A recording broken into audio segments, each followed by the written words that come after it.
So you are all welcome once again to the class, to the most interesting class, which is gerontology. Never mind the new name that the new student gave the course as gerontocracy. And the person has never attended the class before, is a new student today that was just coming in today. But I wonder why God has put that name in his mouth to call the course, as if he is part of us that has been crazy, and he is not. But maybe it's it's in the spirit. So but I think with the aid of these tutorials, all element of crazy will be cleaned off our head because of this course, because we are going to understand it very, very better. So, and here again, we are in the house with our gentleman who is breaking the course down for us. I indulge all of us to broaden our participation with more concentration and commitment to the time. And at the end, I promise you, any of these gerontology tutorials are well recorded from the beginning to the end. So we are going to listen to them time and time until our exam, even before we start the exam, when we will be explaining our past questions for us. So we'll have enough. So as we listen to him once again, I believe we are going to get today's explanation. So is no other person but our tutor, Gadoh Hussaini. So please unmute yourself now and go ahead, sir.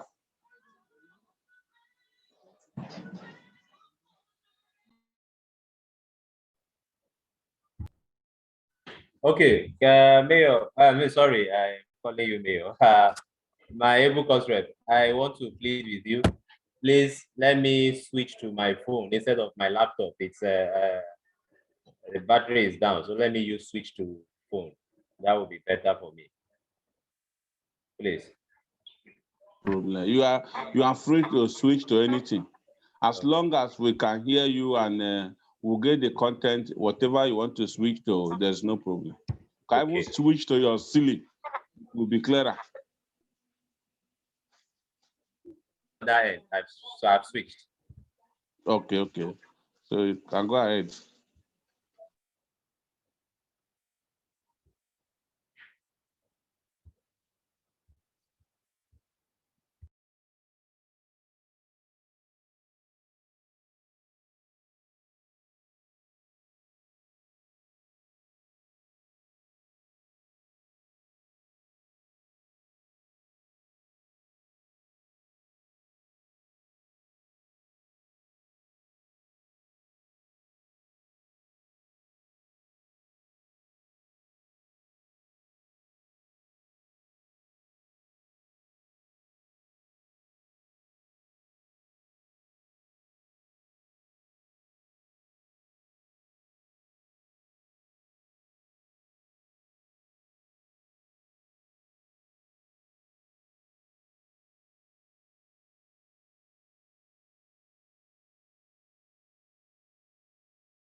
So you can go ahead and mute yourself now. You're not a co-host.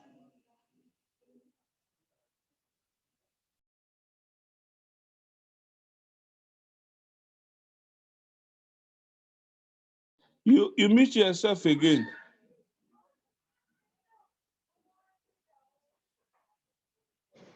You mute yourself again.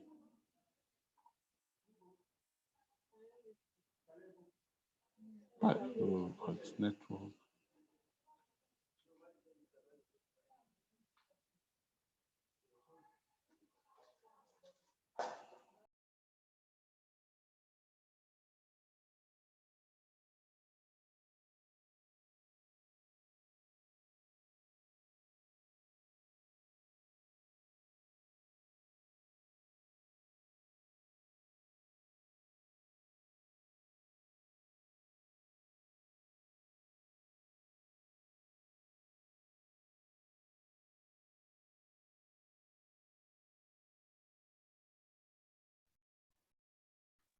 All right. Good evening, everyone. I apologize for the consistent issues I kept having. Sorry, I apologize for all that. Now, this evening we want to start by throwing light as to what we started the day before. I mean, we started I think the day before. This evening we'll be looking at. It's more like a continuation of what we have done before. So please, I would want to start by throwing lights as to what we did. When we started, we talked about the definition of gerontology. And we said gerontology is a discipline that is focused on studying the biological, psychological, and social aspects of aging, in the sense that gerontology as a discipline focuses more on the issues associated with people getting old. We're able to address some issues in respect of the fact that as people get old, they are faced with diverse issues. They are faced with diverse challenges. And until we are able to address these issues, we'll keep having older adults with series of issues unattended to, older adults who eventually may constitute liability to the society, as is the case in the developing societies in Africa.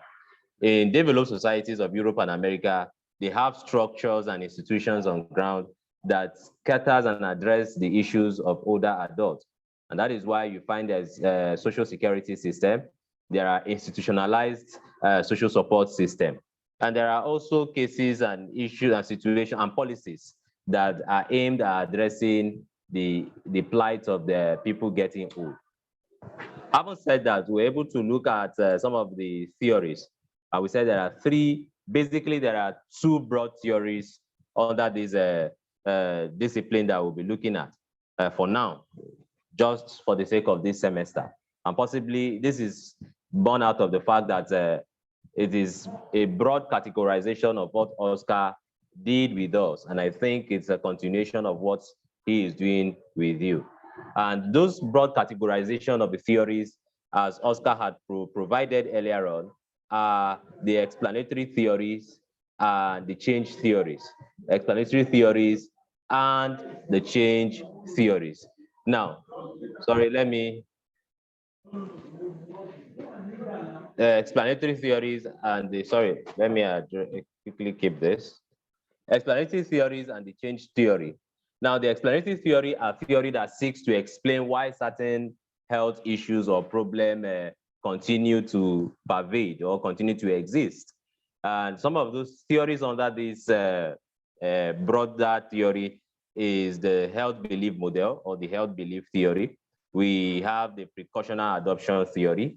And we also have the other one, which is the behavioral action, the theory. And that one simply focuses on these entire theories all focus on ensuring that they give explanation to issues as to people getting old, issues in respect to healthcare delivery in the larger society.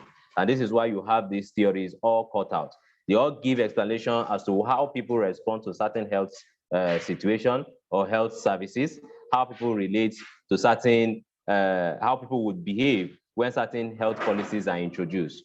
Like we talked about the behavioral, the health belief model. The health belief model as a theory is simply emphasizing on the fact that people are likely to behave towards certain health policy or certain health program based on certain perceptions, that they have had or they hold over time. And these perceptions can be born out of certain factors such as susceptibility. Do they think, is it common? Will I be affected by it? And some of those other issues. Now, the other one we looked at was the precautionary adoption theory. And again, we were able to look at the behavioral action theory. Now we'll be looking at the other one, which is the change theory. And under the change theory, we have two broad theories. And this is the community organization theory, and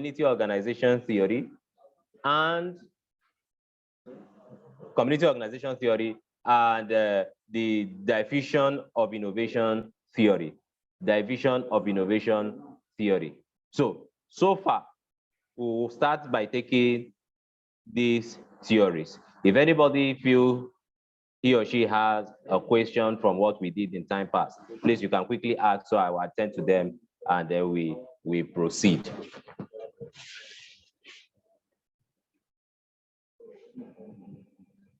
If anybody has a question, he or she can ask, then we proceed.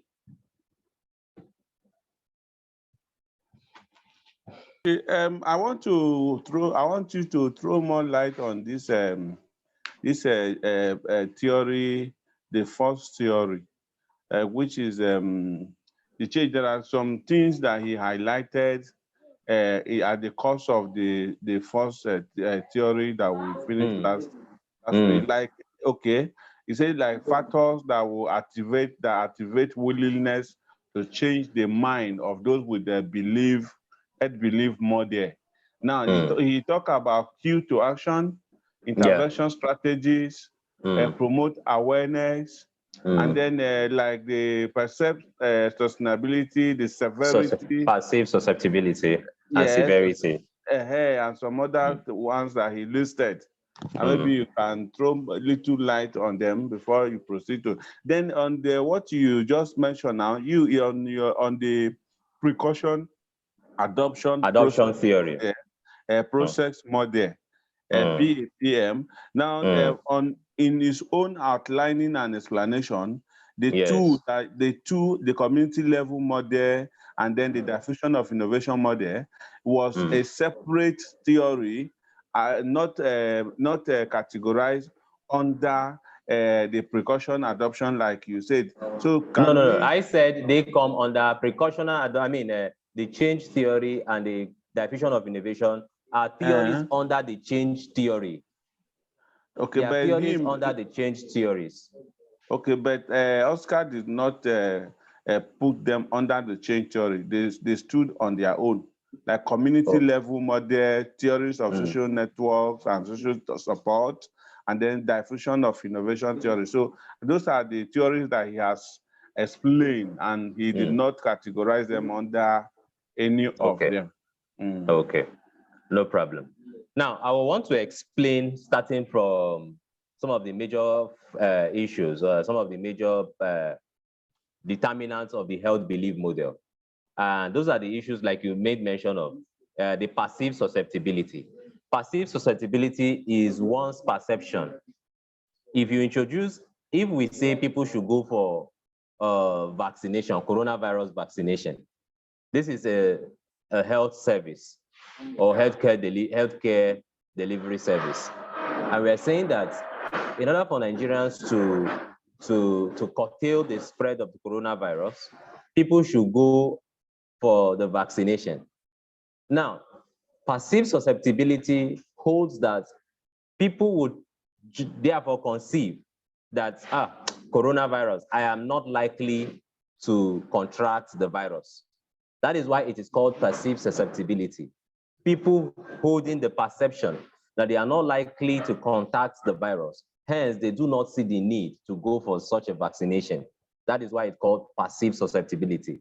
Now, you tell someone to go for HIV test, and you have free testing, free HIV testing, and all the necessary advices and kits that are needed. And you're telling people to go for free HIV test, they're not paying a dime. And then someone is just believing, it's not possible for me to have HIV. I am healthy. I don't fall sick. I'm okay. That perception that the individual holds is what we call passive susceptibility. Having the belief that it is not possible for you to contract such a disease.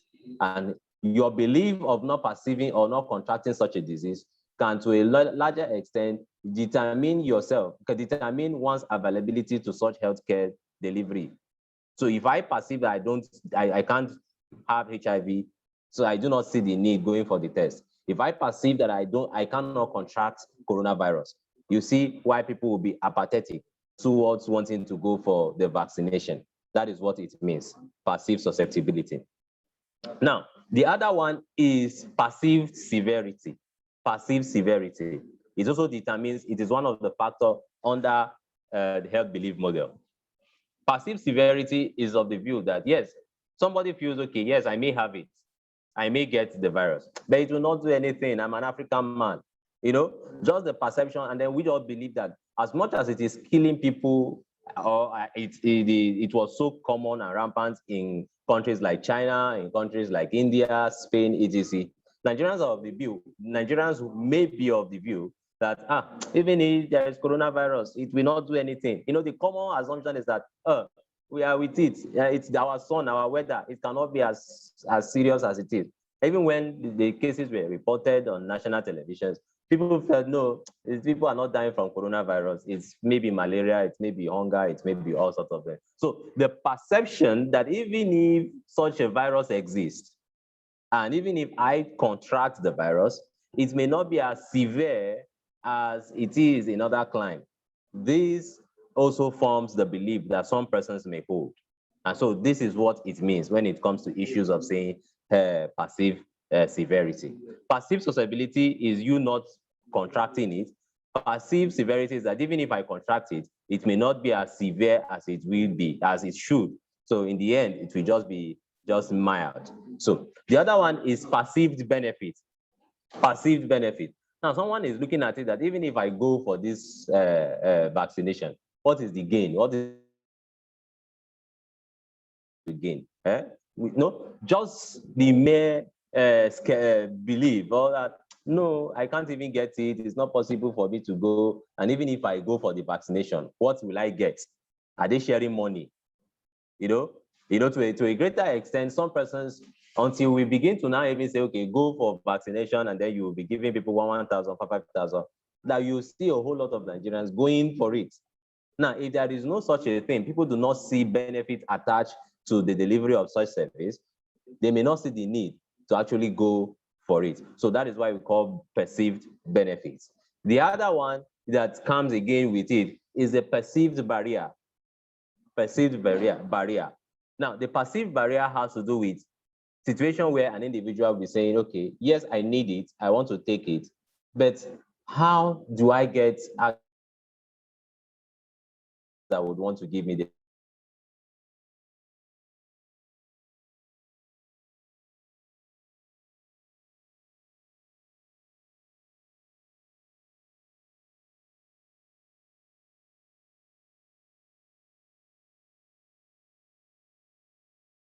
someone will ask you, I don't even have transport fare. It's too expensive. Oh, this and that. And so many of those excuses that you may hold. And then at the end, you just feel, okay, there is no need for you going for it. It's also served as health belief model. Now, the other one, again, that comes in, which is the Q action. The Q action is simply something that has to do with what are some of the after effects that may come with it. What are some of the after effects that may come? Some people will feel, okay, if you go for it, this has to do, you're going to be having such a, you're going to have this pain, you're going to have this and that. And then sometimes you get to hear of people saying, people have been saying it. Those who have taken it will say, oh, if you go for vaccination, within a particular period, you're going to be sick. Within a particular period, you're going to feel this. Within a this and this and that. So such also triggers one's decision as to wanting to take or make him or herself available to such health service or healthcare delivery. So the already perception that people have had, and then some of the effect that people tell you when you take will also will determine and affect an individual as to why he or she should not make him or herself available to read. Usually this can also be based on information, not necessarily information that are true, but information that are in themselves have truth. Information that are in themselves have truth. This can also affect people making themselves available to search. Now, the other one is self-efficacy. Self-efficacy. Now, the self-efficacy is basically on the part that the individual has confidence in him or herself, that you just feel, no, you can just take one or two. You can just make one or two concussions, and then you take, and then you feel, okay, no, there's no need for me to go for it.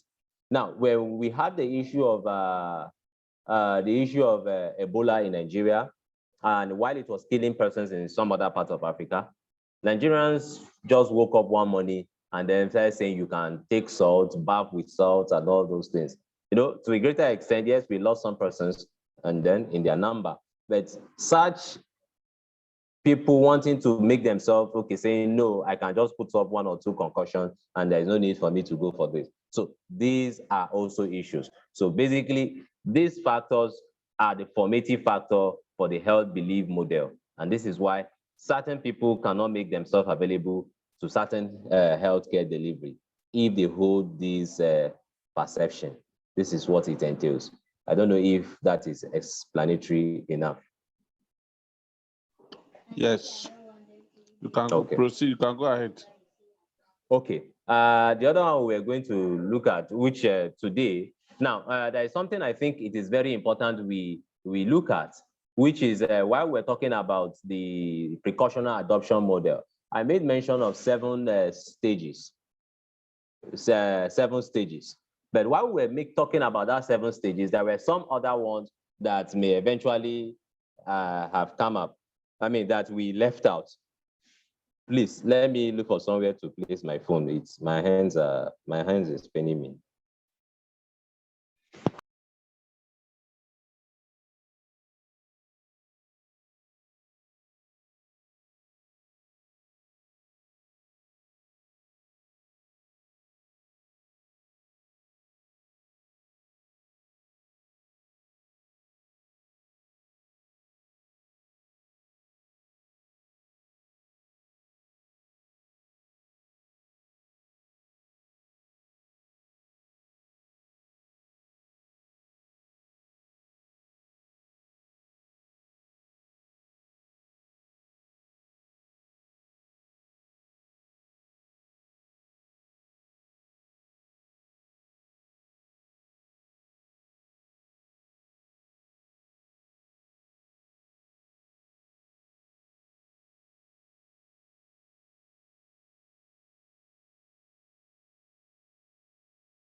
All right.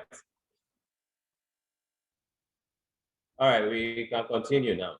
Now, the other one I said we left out was the issue of in respect to precaution adoption process model, and that was basically on the fact that while we were talking about that the 7 stages that are contained in that stage, which has to do with unaware issue, someone not being aware of the issues in respect to certain health behavior that an individual may be engaged in over time. Now, in this case, you find that if an individual is into smoking, he or she may not be aware of the danger associated with smoking. Now, when an individual is spoken to, he can move to stage 2. We talked about the engagement, the engaged by issue, which is the stage 2. The engaged by issue is simply emphasizing on the fact that at this stage, the person has been told the dangers associated with smoking. And so the individual may now move to stage 3, where the individual is deciding whether to stop or whether not to stop.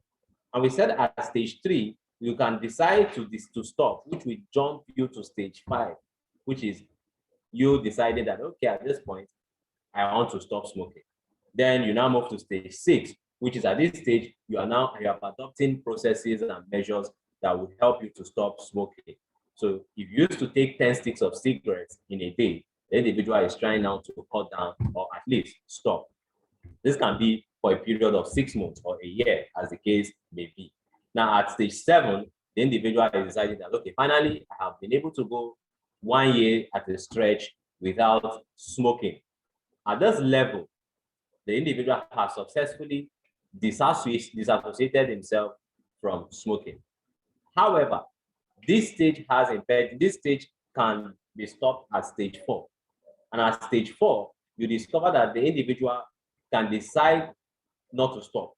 If I decide not to stop smoking, it simply would mean that there is no need for me going to stage 5, stage 6, and stage 7. So the individual just leaves it at stage 4. Stage 4, where the individual stops. Now, one broad issue in respect to this is the fact that certain issues have been raised. And these are issues in respect to preempting, whether the person is contemplating to stop, or the person is not contemplating to stop. Now, when Oscar will give you a question, if a question is going to be related to this, you're going to find he is going to describe a scene where you are expected to choose what stage that particular scene belongs to, or what stage that particular scene or situation does not belong to. Yours is just to apply the stages as the case may be. Now, in Oscar's own analogy, it comes with pre-contemplation stage, contemplation stage, preparation stage, action stage, and maintenance stage. Let me repeat. Pre-contemplation stage, contemplation stage, preparation stage, action stage, and maintenance. If you're getting me, you will see that his own stages are somewhat shorter from the initial stages provided by the precautionary adoption process model. His own only have to do with 5 stages. The pre-contemplation stage is a stage where an individual is yet undecided as to whether to stop or not to stop smoking. Are you interested? Has it ever occurred to you that there is the need for you to stop smoking? Has it ever occurred to you that at some point you need to stop masturbating? This is it. That is contemplation, pre-contemplation. The person is yet to conceive. And so you move to the contemplation. At the contemplation stage, the individual now is weighing options. Options based on information or experiences of persons who have been affected by either smoking or whatever factor it is that is health risky. So at this point, I'm thinking, oh, I just want to stop smoking. I'm contemplating. Okay, I'll give myself the grace of 6 months, 1 year to stop. Now, while I'm contemplating, the next stage will ensue. And what is the stage? the stage of preparation. I am now bracing myself for the days ahead, the days where I'll have to fight the urge not to go into smoking. And this is the preparation stage. At this preparation stage, the individual is strategizing. Let's say I am used to taking 7 sticks of cigarettes, as the case may be. The individual at this stage would try to, as much as possible, try to cut down. If not cut down at all, the individual is trying to see how he or she can use other substitutes in place of cigarettes. This can be like what we now have. The one Conte, the former Chelsea coach used to have. So you can contemplate the use of such. Now, in place of the actual cigarettes, some persons, you just see them always wanting to squeeze paper, have the paper in their mouth and all that. These are all processes or stages as to how they want to cope with the period of transition from being an active smoker to not being a smoker at all. Now, at the other stage, which is the stage of action, the individual has prepared and has agreed that at this point, come what may, I am not going into smoking. So the individual has agreed or has conceived the notion of never going into smoking again. So you now move to the next stage, which is the maintenance stage. At the stage of maintenance, the individual has been able to successfully separate him or herself from smoking. So you discover that what you are now doing is trying to ensure that you don't go back to the days where you were once a smoker. So that is why it's called the maintenance stage. Reach this stage, what you're doing now is to maintain the status quo. So basically, you have the pre-contemplation stage according to Oscar's own analogy. You have the contemplation, you have the preparation, you have the action, and then you have the maintenance stage. So these are the 5 stages when it comes to precautionary adoption process model, according to Oscar's own analogy. But from the main theory in itself, there are 7 stages. So get to know this. These are the differences. Now, any question in respect to this, so we can push ahead. Yes. Please, if anybody has any question too, you can raise your hand. But my own now is that, like you said, I think the purpose of this program is to ground us and to prepare us and to package us towards the effective delivery in the exam hall. Yes. So, and thank God that you understood his own ways and what he is teaching. Exactly like you said, that is what he gave us. Now, the 5, I think you need to just try brush through. That is 5 stages, because he is more specific, even in the 5 stages. Like the pre-contemplation stage, you use the formula 6, 30, 66, so that we can use in memorizing the 5 stages, which means that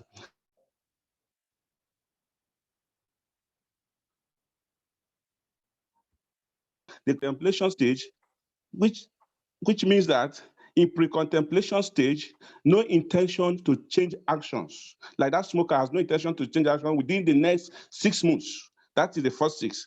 Now he said the second 6 is, which is number 2, contemplation stage, that the smokers now have intention already to change within the next 6 months. So then the third stage, which is the 30 now, 60-30, means that the smokers intend to change action within the next 30 days and has taken some behavioral steps in the direction of such changes. Then he said stage 4, which is the action stage, he said the smoker has changed behavior in the last 6 months.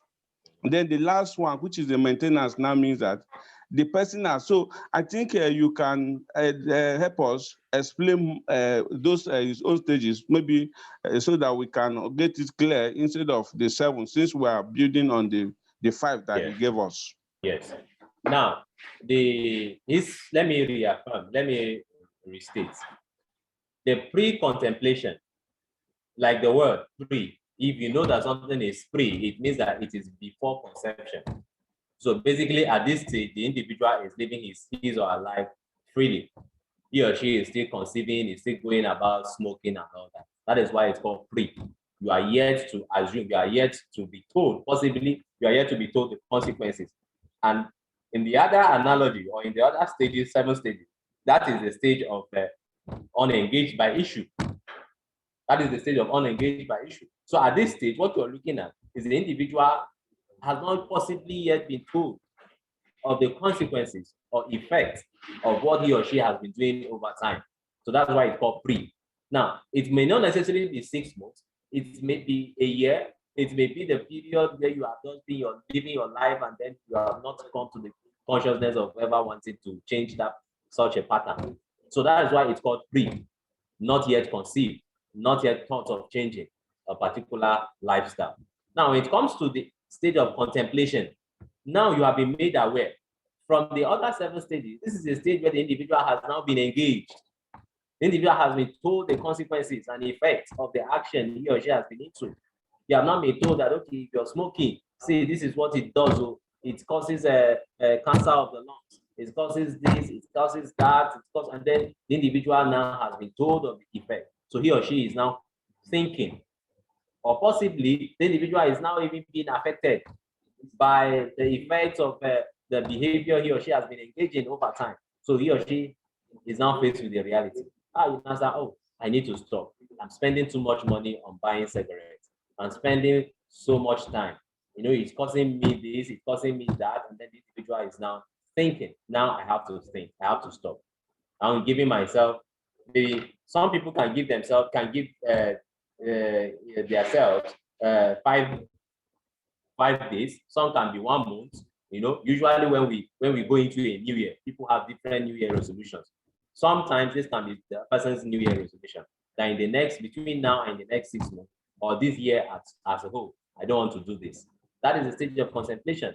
You have assumed the responsibility for your action, so you want to change the pattern, you want to change your engagement. Now, this now gives rise to the stage of preparation. Now I have assumed responsibility for my action. I am saying that I want to change this behavior.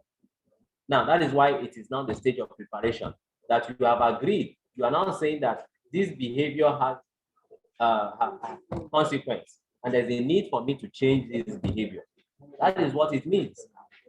Now, it's a resolution within yourself, a resolution that you're going to stop this behavior. So the next thing is that you're preparing for the life of withdrawal. Because the life of withdrawal, you're going to be faced with certain urges. You're going to be faced with temptation. You're going to be faced with a whole lot of issues. And then you're preparing for the life of withdrawal. Now, at this stage, which is preparation, it gives rise to the stage, which is the stage of action. At the stage of action, you have now assumed full responsibility. You are taking total action to withdraw from every act or behavior that may influence you to wanting to continue with such a behavior. Now, at this stage of action, if there's a need for you to cut off from friends who possibly may influence you to go back to such a behavior, then the individual may just decide to cut off. If there's a need to avoid exposure to certain movies or certain scenes or situations that may expose you to wanting to go back, such an individual may have to cut off. So at this stage, you have assumed total responsibility to abandon such habits. Now, at the stage of maintenance, this is the stage where you have said, okay, for the past so months, I did not do it again. For the past days, I have not gone back to smoking. Oh, I am a free man. You feel joy within you. And you say, I am happy. I never thought I could do this. I never thought I could stop smoking. I never thought I could do it. And the next day is like, okay, I want to continue with this new lifestyle. I want to continue with this new habit so I can totally be free. So the individual is trying to maintain by possibly remaining totally, avoiding friends and influences that may influence you to go back. So other things that may want to cause you to go back. So that is the stage of maintenance, doing everything possible to maintain such a behavior, the life of a withdrawal. So that is what it is. This is what the stages entails. Any question?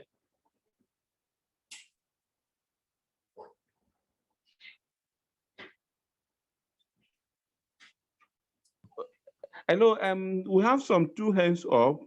I Okay. think let me give them permission to ask questions. The first on the line is Salau. Salau, go ahead, unmute yourself.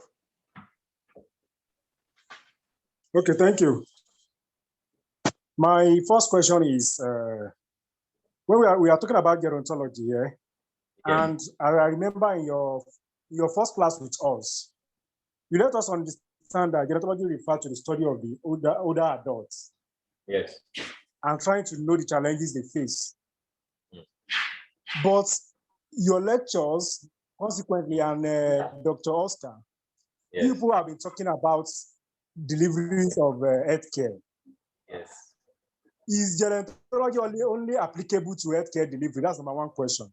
Then number two is, people have not been applying it to the ages, the adults that we are really talking about in gerontology.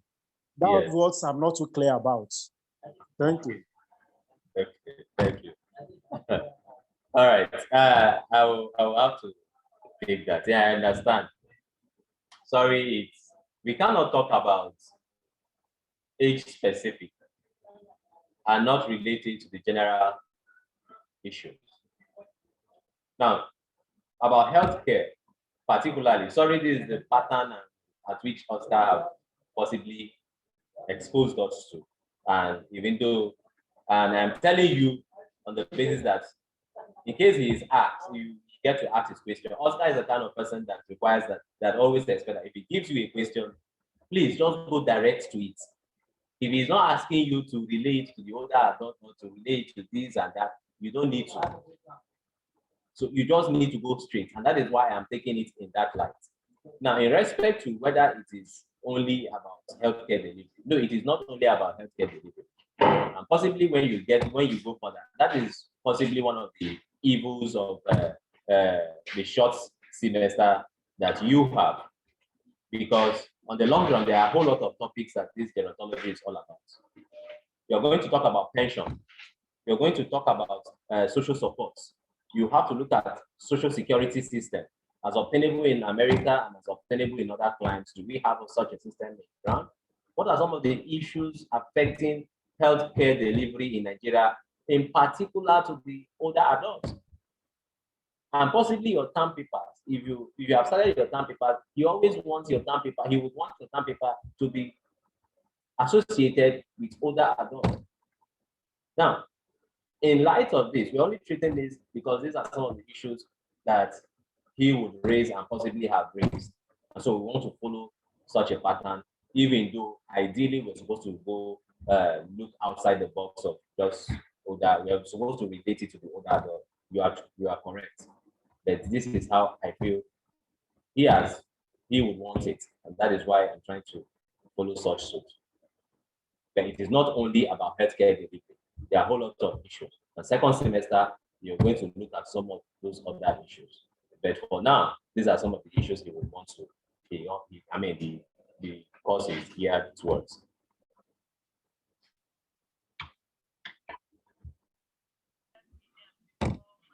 Okay, yes, next person, Daniel Deala, unmute yourself. Okay, hello. Go ahead. Okay, so he used the precautionary adoption model to, is that what he used? Is that what he used to explain? He used the analogy of addiction to cigarettes to explain the behavioral action.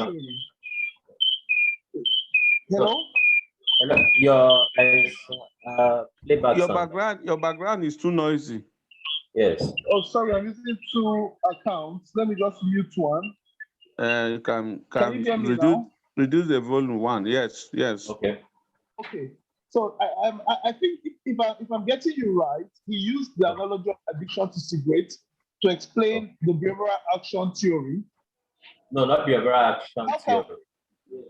Okay, what was? Precautionary adoption process model. Okay.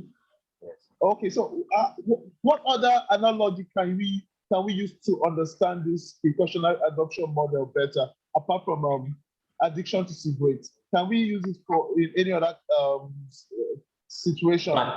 Yes, you can. You can use it for any other situation. Masturbation is a better fit even. Okay. Yes, you can use it for masturbation. It has health consequences as well. You can also use it for behaviors such as, you can even use it for people engaging in certain you can even sexual escapade or prostitution. It applies. It's a better fit. Okay. Yeah. Okay. Okay. The next person, Chinwe Vivian, unmute yourself. Chinwe Vivian, unmute. Okay. Yeah, go ahead. Good evening. Please, I Good want to evening, know where in this explanatory and change model theory, where does the ecological model fit in all this? So as not to be confused, I want to really know, because you have said there are two broad theories, the explanatory and change. So where can we situate the ecological model in this nexus now, please? The ecological model comes more of it is more like a theory that comes under the what do they call it, the community organization theory. Community organization theory. And when we will be discussing community organization theory, we are going to look at, there's no how we can look at it without looking at the ecological perspective or the ecological theory. Because the ecological theory is more like is emphasizing on the issues of the society in respect to healthcare delivery. And community organization as a theory is simply emphasizing on the actions that which members of society have taken towards ensuring better healthcare delivery. Okay. Yes, let's not even forget, the ecological perspective is more like a multi-level. It's more like a multi-level theory that talks about interaction and interdependence of the factors within the society in respect to healthcare delivery. By the time we talk about that, we're definitely going to look at the ecological perspective. Okay, so that means the community organization is the same thing with a community level model, right? Yes, that is what it is. Okay. Yes. I think the community and the ecology is all talking about environment, so yes. I think they are okay. Madam Inyang, unmute yourself.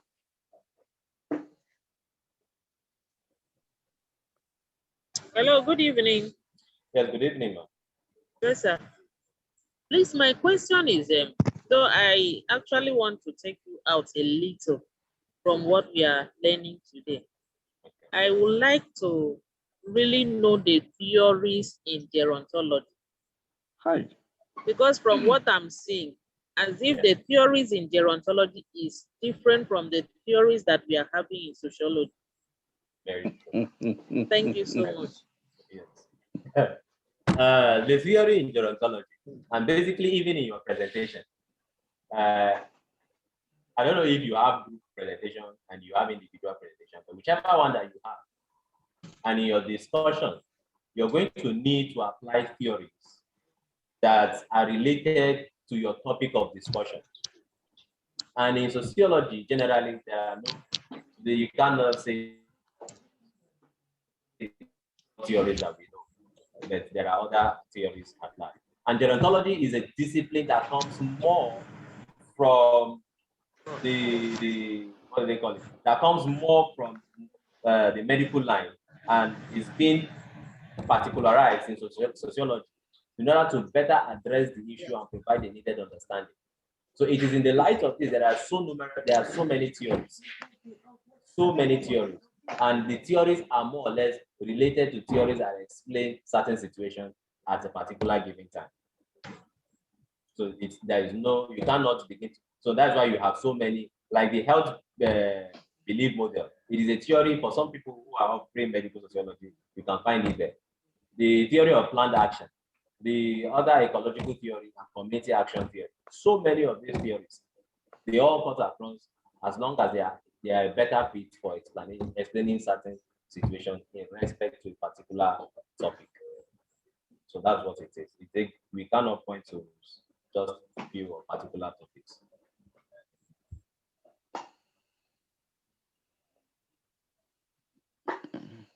Okay. Yes. I think no more hands up again. Okay.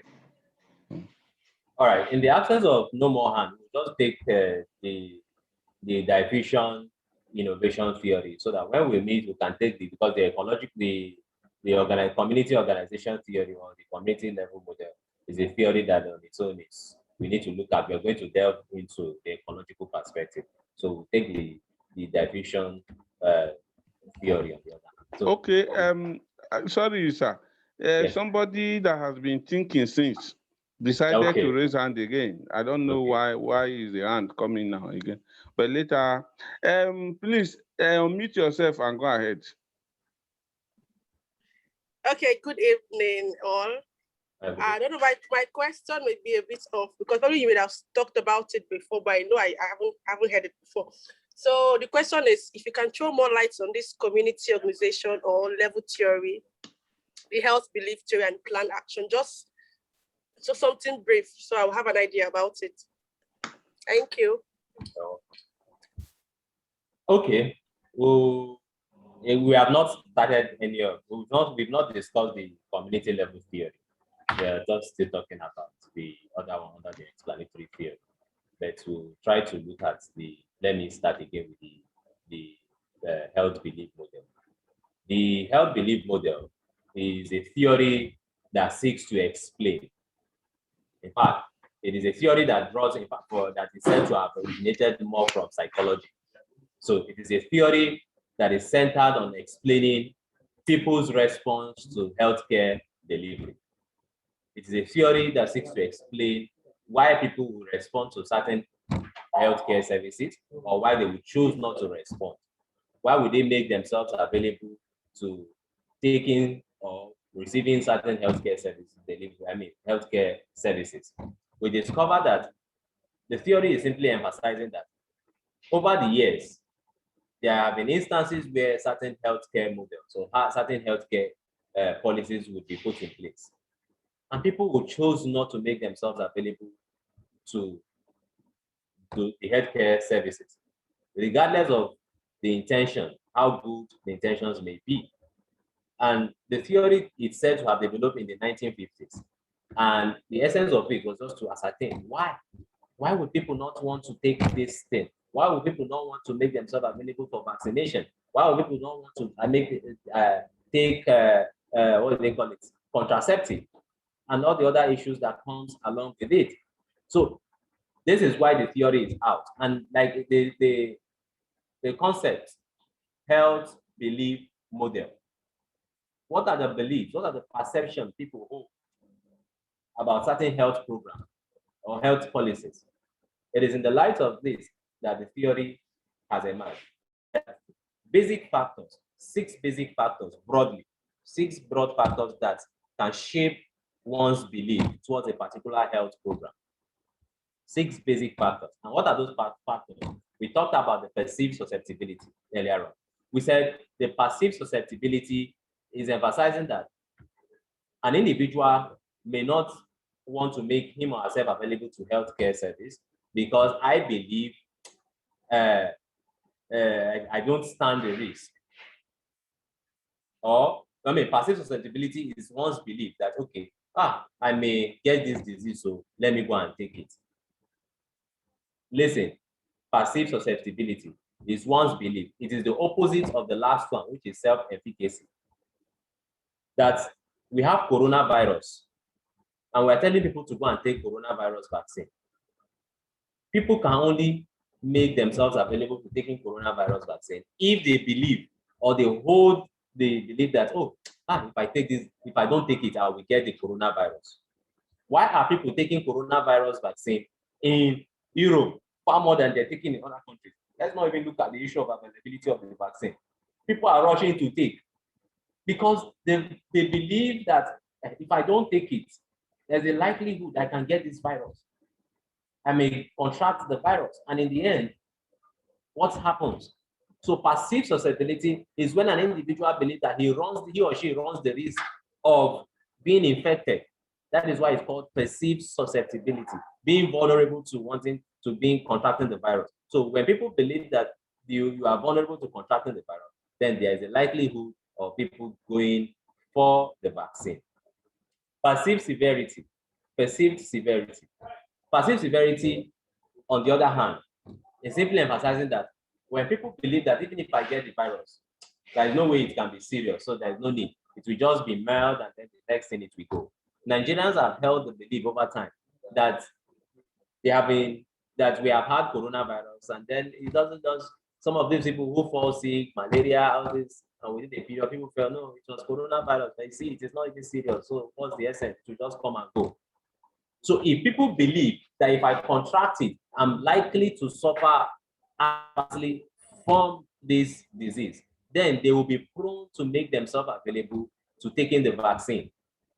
So the seriousness of the disease is likely to influence people to making themselves available to taking certain or particular healthcare service. That is why it's called perceived severity. Will it be serious or not? Now, the other one is perceived benefit. Perceived benefit. Now, the perceived benefit draws from what are some of the things I will get. You're telling me to go and take this vaccine. What is the inducement? You know, there are certain people who can only make themselves available to certain healthcare services only when there is some form of financial inducement. You say, okay, please go, take 1,000, go. No. So on the other hand, what this simply puts to us is that some people will take it if there is a benefit from taking it, or I will take it if it will help me, if the vaccine will cure the disease, or the vaccine will prevent me from getting it. That is perceived benefit. The other one again is perceived barrier. The perceived barrier, on the other hand, are factors that may also militate an individual from having access to the healthcare service. This can be on the basis that, oh, if I don't have transport to go, oh, the roads are bad, oh, if I go, they speak big English, so I don't even understand what they are saying. So these are barriers on their own. They are factors that may make people, or that may serve as obstacles for people having access to the healthcare service. So that's why they are called barriers. Now, the other way again is cue to action. The cue to action are more or less like certain recommendation or informations you have had.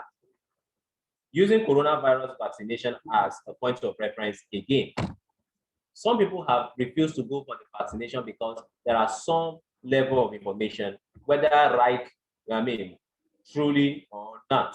The fact that some people feel you take the injection, some microchips are injected into your body, or whatever it is. These are perceptions, these are information some people have about it, and hence they feel it is satanic. There's no need going for it. Some people have the information that if you go in to take the vaccine, you for the next 2 to 3 days, you're going to be having headache, or you're going to be feeling dizzy, you're going to be feeling this and that. It's a cue. These are information, these are recommendations that an individual may have. And these recommendations may come from the media, may come from people you hold in high esteem, and whatever the case. And sometimes, even those who are taking the vaccine may even be the ones to tell you that if you go, this is what I felt. And so if you don't want to feel it, you better don't take it. And the last one is self-efficacy. Like I said earlier, the self-efficacy is the opposite of this perceived susceptibility. The self-efficacy is on the ground that the individual is so confident that there is no way I can get it. This is the more reason why some people don't even want to go for HIV test, or some people feel or believe that there is no need for them to use condom. And hence they feel, no, I trust myself, it's not possible, I'm a sharp guy. Or whatever it is, oh, I feel there's no need for me to go for coronavirus vaccination or the test. I know myself, I don't have it, I can't get it. So there is this self-confidence. It is the opposite of susceptibility. Susceptibility is that you fear you will get it. Efficacy, self-efficacy is that I believe there's a confidence that I cannot get it. And if I feel this way, I have my Abuja, I can take it and then go back to action. And so this is what it means. This is what the health belief model holds. So the health belief model is only a theory that seeks to explain or describe why people may not make themselves available to certain healthcare services. That is what it is. Now, the precautionary adoption theory, on the other hand, or rather the theory of planned action, the theory of planned behavior. The theory of planned behavior, on the other hand, is a theory that is aimed at explaining behaviors as to why people may or may not, or factors that may influence an individual's behavior and attitude towards a particular healthcare service. Listen, it is more or less similar to the theory of planned, healthcare, the first one, the one I just explained. What is that? Theory of health belief model. It is similar, but not the same. Why is that so? This one is simply trying to explain why people will have certain attitude or behavior towards particular healthcare system. In other words, it is a theory that is used to explain health policies. Now, what are some of the factors in this theory? The attitude of people.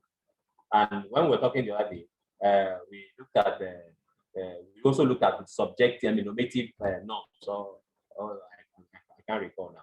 We looked at subjective norms, the attitude of people, the behavior and intention, and then other factors. These factors, attitude of people towards it is shaped whether it is favorable or not.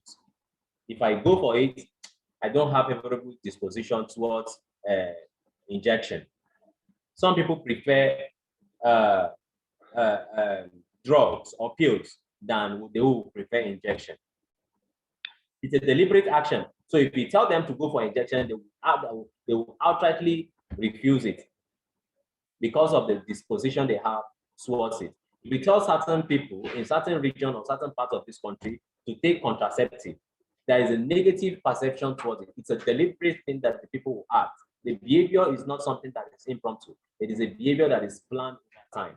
And hence, they would outrightly refuse any form of contraceptive because of the attitude of the people in that particular society or region. And this attitude can be shaped by religion. Attitude can be shaped by culture. Attitude can be shaped by even the peers and influences and what you get to hear from people you revere. So this attitude can get to influence, and it can be favorable or it can be unfavorable. The other one, like I did say, there was a word we use for it. Intention, behavioral intention. This can also be a motivating factor. It can be an influence. And by behavioral intention, you're looking at what are some of the motivational influences that you will get. What are some of the cues that can form your behavior, that can form your intention? It is from this. What are the information that are made available to you that shapes your behavior towards it? The other one is subjective norms. This is why this theory is most often not used by many people, because some of the factors that are itemized can be so similar and confusing on the long run. So it's most theories try to avoid using it, and they tend to opt for the health belief model. The other one is subjective norm. The subjective norm basically are some of and that's why we call it subjective norms. There are norms that are pushed by society, norms that are pushed by culture, and norms that are pushed even by family members. Your family can shape your norms. Your family can adopt certain rules that becomes norms, and then you end up following it. So this gets to dictate whether you should go or not go. Someone who is from a strict background will ordinarily not make him or herself available to certain healthcare services. Abortion. Yes. You say, no, I'm from a strict Christian or Muslim background. I am highly morally inclined, and there's no need. So such norms have been shaped over time, either by religion or by family, and this can get to mean and shape why an individual can disapprove or approve certain behavior. So this and that. Then the last one we're able to look at is the precautionary adoption process model. Precautionary adoption process model. The precautionary adoption process model is a model that seeks to explain some of the steps or procedures people may take in order to avoid certain risky health behavior.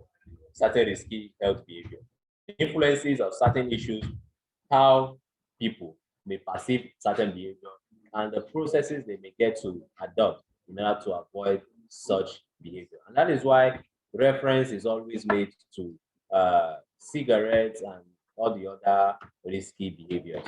And like like you heard us saying, we did mention some of the steps. Actually, from the theory, there are 7 steps from the theories.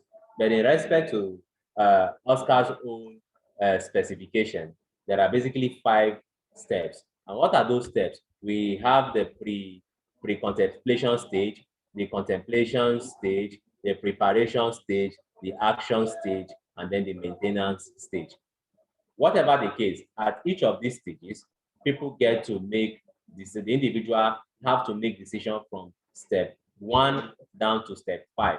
And the essence of pre-contemplation stage, like we said, is that the pre-contemplation stage is a stage where an individual has not yet conceived or possibly is not aware of the dangers of such a behavior.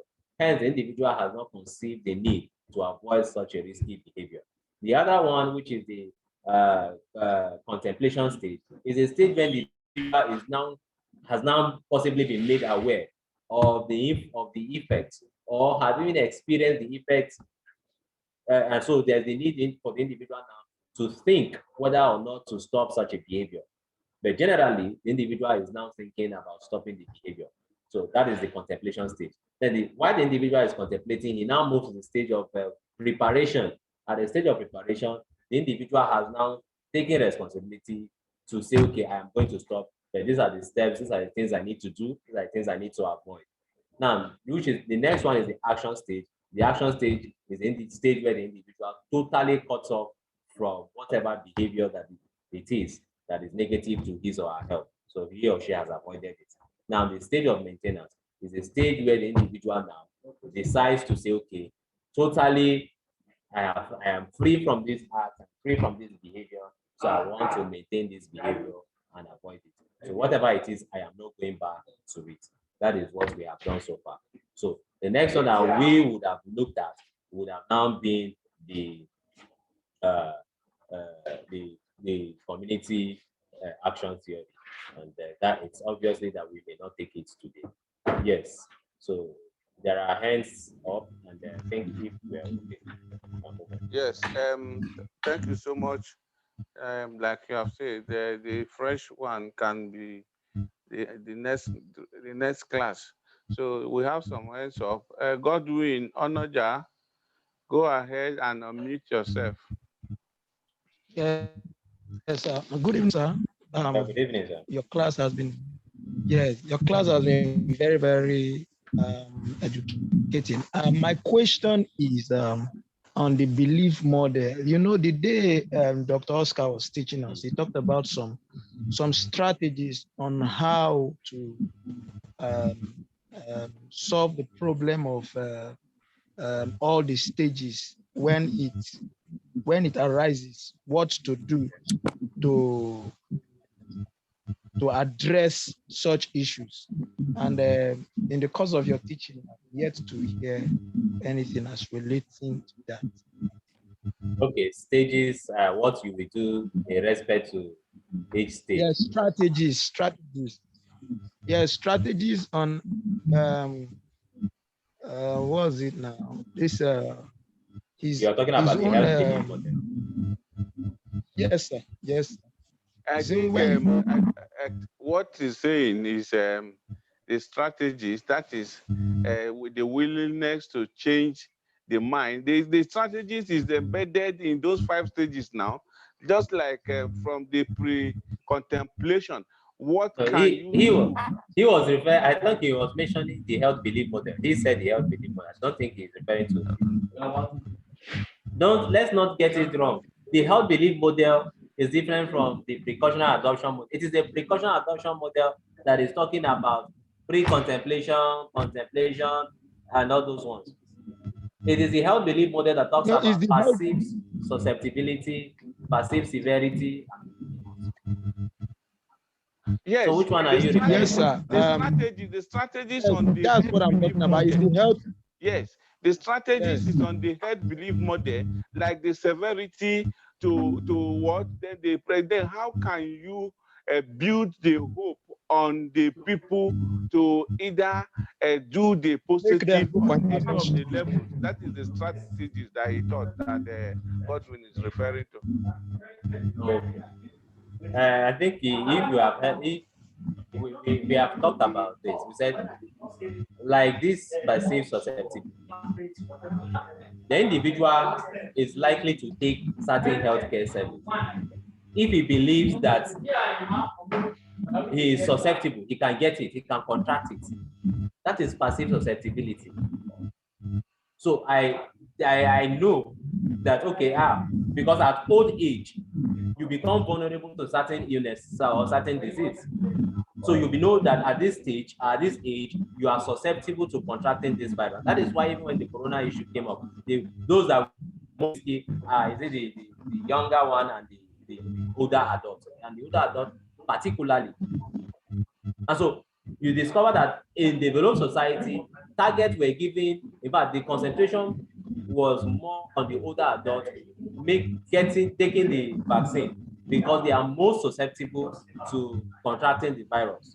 Now, what this simply means is that the health belief model is simply stating that people are likely to take make themselves available to certain healthcare service if the perception that I am likely to contract it is high. Perceived severity, again, on the other hand, is that if I contract it, I am likely to suffer severely or even die from it. If people have the fear that this disease is likely to kill them, they will definitely make themselves available to vaccination. Aside to the fact that I am likely contracting, the fact that I am likely to suffer from it or even lead to death will even prompt many to make themselves available to the vaccine. The other one is perceived benefit. The perceived benefit here, you're looking at, some people say, okay, even if I take it, will it work? Will it cure it? Will it, what other things? In fact, what will I even gain from taking it? Are they sharing money there or not? So what this is simply puts in is that the only way to get people to make themselves available to certain healthcare services is to make them say, okay, if you take it, the mass media and every healthcare worker must now emphasize on the fact that if you take it, it will help, it will solve this, it will curtail the spread of the virus, it will give, boost your immunity and all this. Okay, if it takes even and giving some form of financial inducement for people to go, go. The other one is perceived barrier. What are some of the barriers? What are some of the limitations or factors that may stop people from accessing these healthcare services? Is the vaccination only in healthcare center? Is it only in the town or in Metama or the GRA? If that is the case, and people are not gaining access to the township, then what should government now do? Government should now move these vaccines to primary healthcare centers in our localities if they have the facilities. Government should now provide vehicles that can convey people from their rural areas to places where they can get this vaccine in order to solve the case of lack of transportation. The other one is cue to action. The negative information or recommendations that are flying about certain healthcare services, we need to now boost efforts in order to sensitize the people to make them see the need to go for the vaccination. Like we have people saying, if you take vaccine, you're going to suffer from social dizziness, social sickness for social number of days. Now, regardless, some people have also said that it is the antichrist, you're going to be cheap, you're going to be put into your body and all that. Government need to now sensitize the people, boost information, give the right information, and let the information be truthful and full. The self-efficacy, which is self-belief, that no, I am confident, no, I am young, I cannot contract coronavirus, not possible. I take agbo, I take salt, I take this. Government need to now boost. No, it is not about whether you believe in whatever it is you're taking or not. What we are saying is that there's a need for you to take it. Look at other societies older people, I mean, people of your age and even younger and older than you are dying. Go and take it. To dispel the notion that some people have held and that believe that they cannot suffer from such illness. That is serve as a way of boosting people to wanting to access such health care. I think those are the strategies. Gadoh is asking of. It's okay. The next person on the queue is John Peters. Please, can you go ahead and unmute yourself?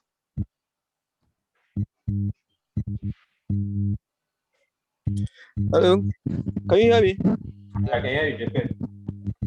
Oh, Gadoh, thank you so much for your lecture. I actually was about to ask question on cue to action. When you explained it initially, I did not get it, but this second time I got it. But I just want to get more information on it.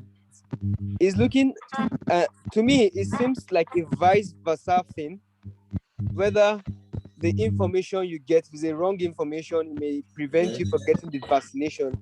If it is the right information, it may help you to go get the vaccination. I don't know whether we're looking at it from the positive and the negative side. Is it a two-way thing or is just a one-way thing?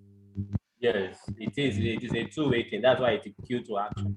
It's a stimulus that can either trigger one to make decision. It's a stimulus generally that will trigger one to make decision. And your decision may be in favor or may not be in favor. But whatever it is a two-way thing. Can either make you prompt you to take or it will not. But whatever, if it is on the negative, there is now the need for people or the government to step up in ensuring that it provides the right information. Okay. Raymond, go ahead and unmute yourself. Good evening, sir. Please, a quick one. I just want to know if we have pass for all these theories and if there are years the theories were propounded, especially this most popular head belief model and the precautionary adoption model. I don't know if there are any theories that actually propounded them and at what year were they actually giving birth? Okay. Like the health belief model. The health belief model is a theory that was propounded in the 1950s. It was propounded in the 1950s by some psychologists who wanted to. I don't think I have not really paid attention to what the proponents of these theories are, but I know that it was in the 1980s. The other one, which is the planned behavior, was I think in the 1970s by the Aspen. So I think we talked about it the last time. So I think now that you have said so, we need the years and all that. So I'll definitely, the theory of planned behavior was in the 1980s rather. So definitely I'll take note of that. Why I just did was just to present us a general overview as to what the tenets of the theory are. So no doubt making emphasis on the years. So please, I'll take note of that basically in our next class. Okay. Thank you so much once again. Yes, thank you so much. Delivery. And since the notice is up again, I believe we have come to the end of the class.